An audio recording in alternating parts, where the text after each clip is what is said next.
Today, we're headed to Seattle's quirkiest restaurant on the pier, Ivar's Acres of Clams. This iconic landmark has a rich history of entertainment, pranks, and Seattle culture. It's an iconic place in Seattle. It's got a great feel. It's very comfortable.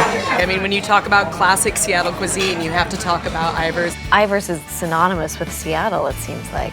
We call ourselves Seattle's original seafood restaurant. CEO Bob Donegan carries Ivar's name by bringing founder Ivar Hagelin's humor and fun-loving nature into the restaurant business. He loved to entertain. Every Christmas, he would load Patsy the Seal into a baby buggy and wheel her up to Frederick and Nelson to take pictures with Santa. Yeah, why not? We know that part of the fun of Ivar's is being quirky and bringing excitement to the community, so we're always looking for little strange things. We were going to get the walking clams, but they weren't available. It's a piece of Seattle history, the exposed wall, the photos that go back to throughout the maritime of this region and Seattle. The food is amazing.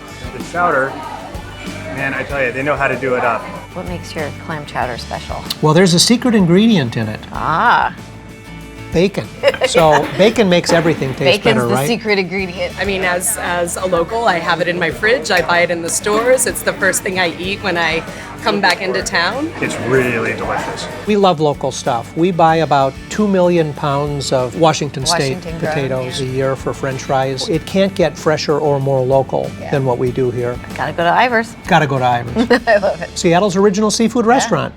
Now we're ready to cook with executive chef Chris Gar using Penn Cove Mussels. Pairing a great protein like that with another great protein, and then, you know, who doesn't like beer? Right. Except for people that don't like beer. Well, let's get started. You can do the onion. Oh.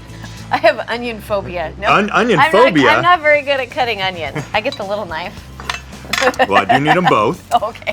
Penn Cove is essential in this whole thing, right? Absolutely. Those guys work way too hard. The one thing that's great about these guys, they're a filter. Yeah, they filter, right, So exactly. they keep those waters clean. So the more that we grow and the faster, you know, the more stuff that comes through there, they're filtering that out, and then we eat them, and then we get healthy. You know, it's the circle of life. The circle of life. You know, the difference between like mussels and clams is clams have their own unique flavor. Whereas mussels, you want to put a wine with it, you want to put a beer with it, you want to put vodka with it. Anything that I like to drink, I've cooked mussels in. They get drunk, so it helps.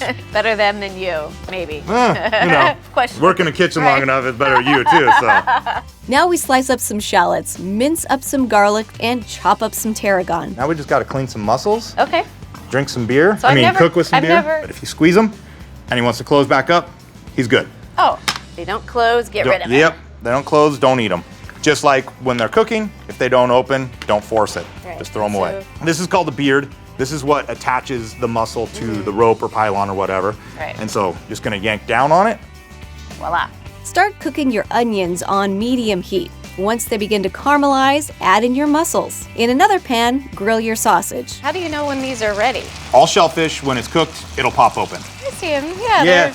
Yeah, they like to open up real easy. They're graceful. Yeah, they're like the flower in the morning when it sees the sun. Throw in your garlic, shallots, a dash of red pepper flakes, your tarragon, your sausage, and some sun-dried tomatoes. Now it's time for the fun part. Crack a beer. Oh, yeah. And the reason we always have 2 beers out is because you're supposed to be drinking one while you cook, but you know, it's a little early yet for some people. Let them simmer for a few minutes, then add in a stick of butter and let it melt. Let's try it. Let's do it. They're so tender. Like, they don't have a lot of their like distinct flavor. It just soaks up whatever you cook it in. So I you got can the taste spicy sausage. The garlic and the butter, and you can be creative with this too. Oh, I mean, I'll go into my fridge and just start pulling stuff out and throw it in there. Cheers. Cheers. To get the recipe, visit wagrown.com.